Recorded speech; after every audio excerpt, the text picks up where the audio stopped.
Bonjour, on va dans ce tutoriel continuer à explorer la nouvelle mouture de Final Cut Pro 10, la version 10.1 et même depuis hier la .1.1, c'est-à-dire on est en version FCP 10.1.1 et la nouvelle version, j'espère que vous l'avez chargée, elle vous permet notamment de régler cette histoire de bug qu'ont connu pas mal de personnes, de la bibliothèque des sons qui ne s'affichait pas ou de la bibliothèque des photos qui ne s'affichait pas. Là maintenant ça devrait être réglé, cette histoire depuis la mise à jour d'hier. Il y a un certain nombre de choses que j'ai oublié de vous dire ou que j'ai omis de vous dire dans les tutoriaux que j'ai fait jusqu'à présent sur la mise à jour de Final Cut Pro 10.1 et c'est ça qu'on va voir aujourd'hui. Notamment je vous avais parlé, vous savez à l'ouverture ici, on peut choisir quelle librairie ouvrir en appuyant sur Alt en même temps qu'on clique sur Final Cut Pro. Je ne vais pas le faire là, je vais vous montrer autre chose. Je clique et je maintiens le clic sur l'icône Final Cut Pro. Et là, vous voyez, je peux choisir également, si je n'ai qu'une seule librairie à ouvrir, je peux la choisir par ici. Si on faisait Alt, on ouvrait une fenêtre, on pouvait en choisir plusieurs. Si je veux en ouvrir qu'une pour travailler sur un truc, un projet bien précis, j'ouvre une seule librairie ici. Par exemple, ici, je vais ouvrir ce sur quoi je travaille, ça va être Média Famille. Ou alors, je peux aller dans éléments récents. Ici, si j'ouvre éléments récents, vous allez voir, ça me propose également toutes les librairies que j'ai ouvertes récemment. Moi, en ce moment, je suis en train de travailler là-dessus, donc je vais ouvrir celle-là. Pour voir dans quel disque dur est une bibliothèque, je ne sais pas si vous savez, mais il suffit de le survoler comme ça, par exemple archive, vous voyez, hop, au bout de 2 secondes, on voit le chemin, il s'affiche. Donc je sais que c'est sur mon volume, mon disque dur média. J'ai 4 disques durs en ligne là pour le moment. Badoomba, c'est sur un disque dur qui s'appelle Maverick et Média. En cours suite, c'est sur un disque qui s'appelle Média Suite, c'est un autre disque dur. La sans titre ici, elle est sur mon disque de démarrage, dans mon dossier user. Vous voyez, ça permet ici de tracer où sont les bibliothèques, parce que quelqu'un me demandait, oui mais maintenant ça affiche plus les disques comme avant. Non, ça ne les affiche plus. Ici on affiche que les bibliothèques, les librairies. J'utilise les deux, librairie ou bibliothèque, et plus les disques. Mais si on veut voir sur quels disques sont les bibliothèques, pour savoir notamment où on a de la place, etc., il suffit, vous voyez, de promener un petit peu le survol dessus, d'attendre 2 secondes, et vous voyez, le volume s'affiche dans le chemin en jaune. Là je vais ouvrir ma bibliothèque Média Famille et puis je vais aller ici sur New York 2012 et vous voyez j'ai plusieurs projets ici. Alors une chose, on ne peut pas survoler sur un projet comme ça. Si je fais comme ça, vous voyez, je ne peux pas survoler le projet. Ça c'est un peu dommage parce qu'avant on pouvait le faire dans la bibliothèque des projets. Là on ne peut plus survoler le projet comme ça, pour voir un petit peu ce qu'il y a dessus. Par contre, ce qui est nouveau et qu'on ne pouvait pas faire avant, c'est si je vais sur des plans composés, là par exemple je dois avoir, dans New York 2012, je dois avoir une collection intelligente de plans composés. Vous voyez, mes plans composés par contre maintenant, voilà, on peut les survoler, ce qui n'était pas le cas avant. Maintenant on peut faire du survol sur les plans composés. Ce qui est dommage par contre, c'est qu'on ne peut pas le faire sur les projets. Et les projets, si on a beaucoup de rush, par exemple ici, vous voyez ici j'ai énormément de rush, imaginons que je sois vers la fin comme c'est le cas ici, si je veux accéder au projet c'est un peu long, il faut que je remonte tout ça, voilà. Bon. J'ai une manière plus simple, c'est de créer une collection intelligente. Pour créer une collection intelligente, je fais clic droit sur l'événement ici, nouvelle collection intelligente, où le raccourci clavier c'est Alt Pomme N.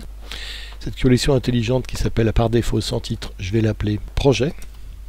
Et ici, je vais rajouter donc un critère de filtre et je vais faire type ici. Et type est projet. Et vous voyez ici maintenant, j'accède mes projets directement ici. Je vais être dans mes rushs ici. Si je suis par exemple en train de chercher un rush par là, tout d'un coup je veux changer de projet, plutôt que de remonter tout ça, hop, je vais dans ma collection projet, je change de projet ici par exemple pour mettre un projet New York New, par exemple, celui-là. Donc vous voyez ici, moi je vous conseille de créer une bibliothèque, une collection intelligente, plan composé, une collection de projets, une collection son, ça permet de bien retrouver les choses. Et moi, si on regarde dans un autre disque travail en cours, par exemple, j'ai créé un truc qui s'appelle Smart Collection, dans lequel j'ai mis des collections intelligentes pour pas avoir à les recréer à chaque fois. Et je les recopie quand je veux les utiliser. Alors celle des projets, je vais la copier. Donc je la prends et je la mets dans mes Smart Collection. Comme ça, je l'aurai également et j'aurai pu à la créer le prochain coup. Je la prendrai et je la copierai dans le dossier sur lequel je travaille. Alors, je passe du coq à l'âne. Maintenant, vous voyez que si on veut zoomer dans la timeline, par exemple, ici, je voudrais agrandir ce plan. Si j'ai un plan qui est sélectionné là et que ma tête est là, si je fais pomme plus, vous voyez, ça zoome exactement à l'emplacement où est la tête. Donc ça c'est formidable parce qu'avant c'était pas le cas. Par contre si j'ai un survol, ça zoome là où est le survol. Regardez ici, je zoome, ça zoome sur survol.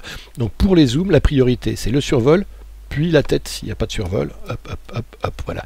Alors maintenant ici, je vais prendre ce plan de camion ici, et je vais bouger, je vais couper le son, et je vais bouger, je vais faire des segments de vitesse. Alors pour faire des segments de vitesse, je ne sais pas si vous vous souvenez, on fait d'abord pour afficher les vitesses pomme R, et ensuite ici pour faire un segment de vitesse, par exemple ici, je vais freiner par là, il faut que je fasse une coupe ici. Alors pour faire cette coupe, ici, on peut faire ici, et couper la vitesse à la tête de lecture, ou on utilise le raccourci clavier qui est maintenant là, qui est Maj B.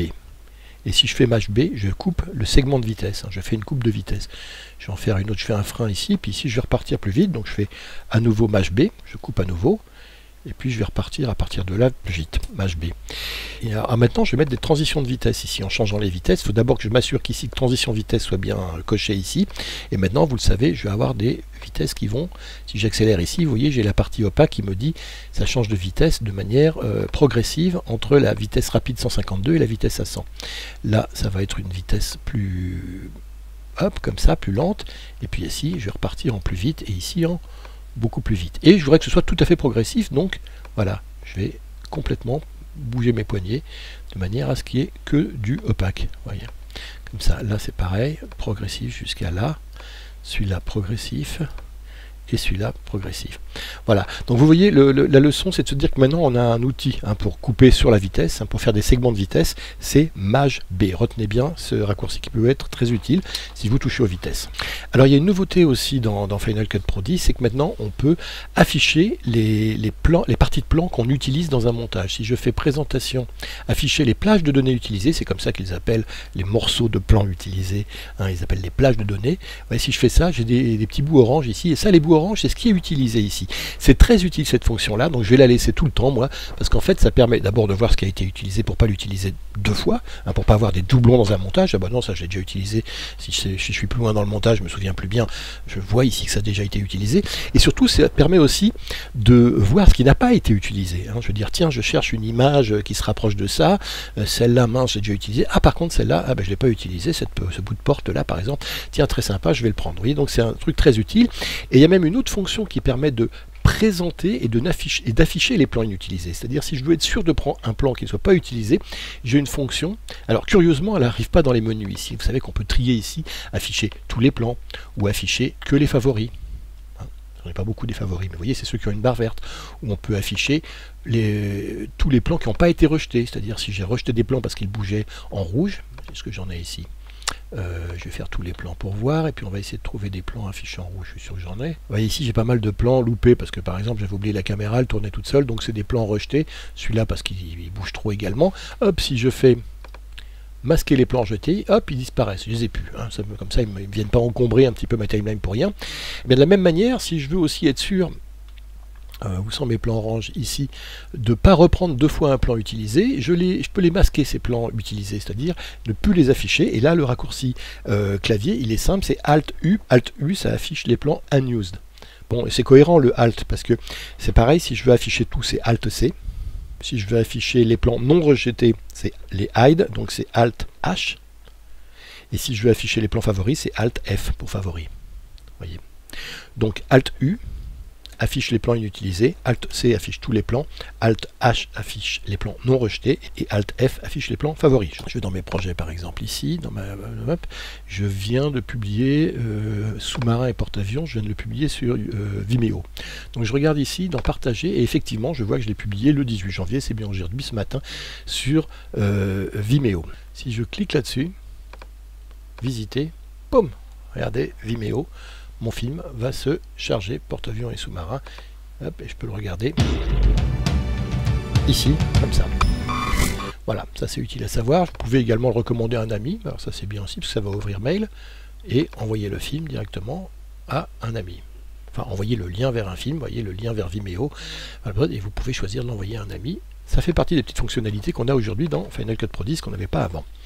Pour archiver à la fin d'un montage, et on va finir avec ça, en fin de travail sur un projet, c'est toujours bon de l'archiver. Alors j'ai un disque d'archivage que j'allume là, et je vais archiver par exemple quelque chose qui s'appelle GDF Suez ici, un dossier que je viens de faire. C'est-à-dire je sélectionne l'événement, et la première des choses que je fais, c'est me vérifier que tous mes éléments sont bien dedans. Donc je consolide les fichiers d'événements. Normalement tout y est. hein, et je choisis consolider les fichiers dans ma bibliothèque travail en cours. C'est bon. Les fichiers se trouvent déjà à l'emplacement sélectionné, c'est bon, tout y est. Ça, c'est ce que je voulais vérifier. Maintenant, je vais ouvrir la bibliothèque d'archivage qui est sur un disque que je viens d'allumer. Donc, j'ouvre la bibliothèque, autre, et je vais dans archivage, qui est dans le disque qui s'appelle archive, justement, qui est vraiment fait pour ça. Donc, je veux sauvegarder GDF Suez dans le disque archivage. Je prends mon GDF Suez ici, je fais déplacer l'événement dans la bibliothèque archivage.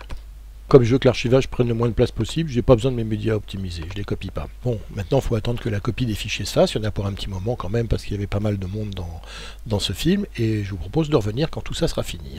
Ma copie, mon archivage dans le disque d'archives est terminée. Ici, je vais avoir mon événement. Je fais quand même une consolidation par sécurité au cas où il y ait des liens qui aient été copiés. Donc je fais quand même ça.